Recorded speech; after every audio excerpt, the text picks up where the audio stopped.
اس کے بعد میں فیمنزم کے حوالے سے جو آپ کو بتانے جا رہا ہوں وہ آپ اس کو 9 پلرز آف فیمنزم کہہ سکتے ہیں. 9 پلرز آف فیمنزم یعنی جس پہ جن 9 ستونوں پہ فیمنزم کی بنیاد ہے، یعنی جس پہ پوری کی پوری جو فیمنزم کا جو نظام ہے، جو ان کے نظریات ہیں، افکار ہیں، وہ انہی 9 پلرز کے ارد گرد گھومتے ہیں.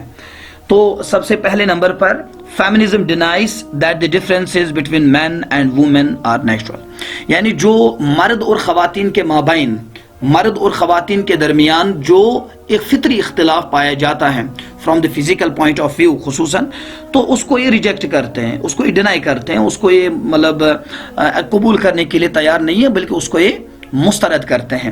نمبر 1. نمبر 2، feminism wants the structure of society change to make men and women the same, یعنی جو سماج کا جو اپنا ایک ڈھانچہ ہوتا ہے، ہر تہذیب کے اپنے ویلیوز ہوتے ہیں، ہر تہذیب کے اپنے اقدار ہوتے ہیں، تو ان اقدار کو تبدیل کرنا چاہتے ہیں اور ایسا سماج تیار کرنا چاہتے ہیں کہ جہاں یعنی مرد اور خاتون جو ہے ہر لحاظ سے، یعنی جسمانی لحاظ سے بھی ایک جیسے دکھے، جسمانی لحاظ سے بھی وہ ایک جیسے دکھے اور باقی اطوار میں بھی، طرز زندگی میں بھی وہ ایک جیسے دکھے.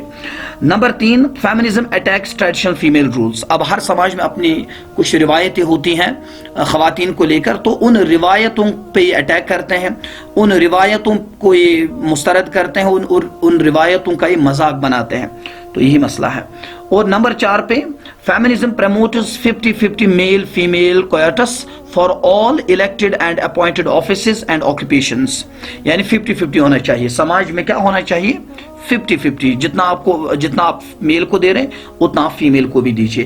اگر آپ میل کو ریکروٹ کر رہے ہیں کسی بھی منصب پر، تو آپ فیمیل کو بھی ریکروٹ کیجیے. تو یہ ان کا بنیادی مقدمہ ہے.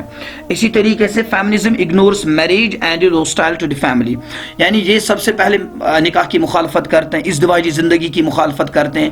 کچھ کیسز لا کر، کچھ بلیک شیپس کو لا کر، ان کا یعنی ان کے مختلف کیسز لا کر اپنا مقدمہ مضبوط بنانے کی کوشش کرتے ہیں اور اپنے استدلال کو اس سے مضبوط کرنے کی کوشش کرتے ہیں. یعنی کسی نہ کسی مثلا ازدواجی زندگی میں ڈومیسٹک وائلنس ہوتی ہے، کوئی بندہ، کوئی مرد اپنی بیوی پہ ڈومیسٹک وائلنس کر رہا ہے، تو اس وجہ سے جو جسمانی تشدد اس پہ ہوتا ہے، تو اس جسمانی تشدد کو دلیل بنا کر یہ میریج پرپوزل جو ہے، ازدواجی زندگی جو اس کو ریجیکٹ کرنے کی کوشش کرتے ہیں اور اس کو اگنور کرنے کی کوشش کرتے ہیں کہ آپ مطلب نکاح نہ کریں، آپ ازدواجی زندگی نہ بسائیں، بلکہ اس میں یہ پرابلمس ہے، یہ نقصانات ہے وغیرہ.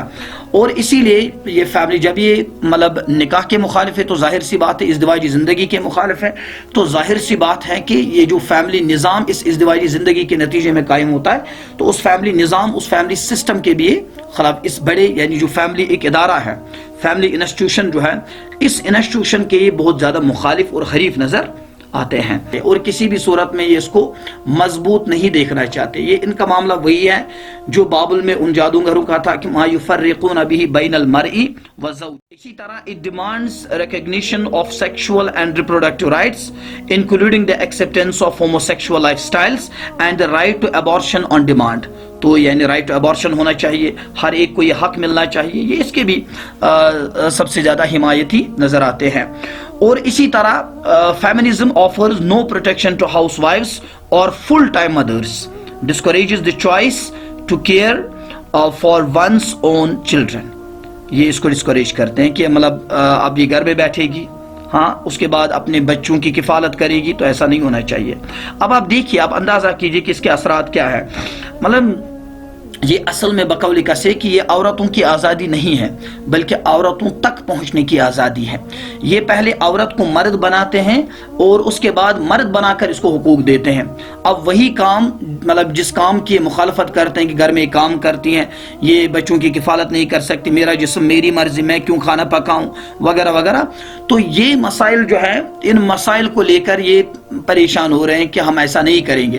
لیکن اب اس سے زیادہ سوسائٹی میں آ کر اس کو ماڈرنائز کر کے، اس کو یعنی ماڈرنزم کا جو لباس ہے وہ پہنا کر اور اوریانیت کا لباس پہنا کر، حیا کے لباس کو اتار کر، اس کو پھر سوسائٹی میں لا کر اس سے ڈبل، اس سے دگنا اسے کام کروایا جاتا ہے، چاہے وہ آفسز میں ہو، چاہے وہ دکان میں ہو چاہے کہیں اور پر ہو، لیکن وہاں پہ آپ دیکھیے کہ وہاں پہ بھی کسی کے ماتحت ہوتی ہے، وہاں پہ بھی کسی کے تصرف میں ہوتی ہیں اور کسی کے آرڈرز کو فالو کرتی ہیں، بس میں آ رہی ہے.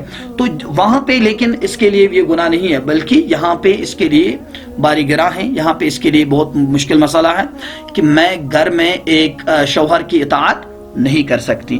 اور اسی طریقے سے ان کا ایک اور جو پلر ہے وہ یہ ہے کہ feminism targets fundamentalist religions as a barrier to women's rights and demands that religions be reinterpreted. یعنی اب یہ مذاہب جو ہے، ان مذاہب میں بنیاد پرستی ہے، ان مذاہب میں تشدد ہے، ان مذاہب میں ایکسٹریمزم ہے، افراط و تفریط ہے، تو اس لحاظ سے ان کو ری انٹرپریٹ کیا جائے، تعبیر نو کیا جائے، ان کی اصطلاحات کو، ان کی مختلف چیزوں کو، مختلف مسائل کو، مختلف احکامات کو ان کو ری انٹرپریٹ کیا جائے.